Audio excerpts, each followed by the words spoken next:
Hi friends, எல்லாருக்கும் வணக்கங்க.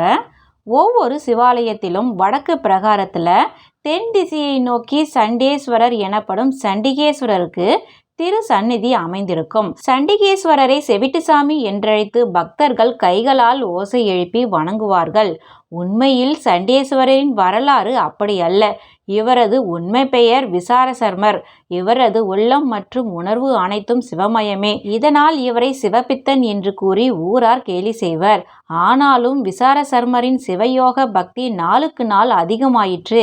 இம்மகான் தினசரி ஆற்றங்கரை மண்ணையே சிவலிங்கமாக பிடித்து அதற்கு குடம் குடமாக பாலபிஷேகம் செய்து வழிபட்டு வந்தார். நாளடைவில் பசுக்கள் விசாரசர்மாவை வந்தடைந்து தாமாகவே அவருக்கு பாலை பொழிந்து தந்தன.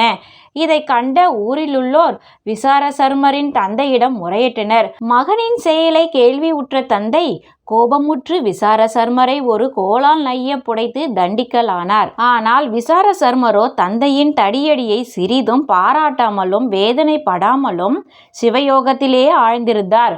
அந்த சமயம் ஈசனின் அபிஷேகத்துக்காக வைக்கப்பட்டிருந்த பால் அவரது தந்தையின் கால் இடறி முழுவதும் வீணாகியது. இந்நிலையில் சிவயோகத்திலே இருந்து கண் விழித்த விசாரசர்மர் தந்தை என்றும் பாராமல் ஒரு குச்சியை எடுத்து தந்தையின் காலை நோக்கியவுடன் அந்த குச்சி ஒரு மழுவாக மாறி விசாரசர்மர் தந்தையின் காலை துண்டித்தது.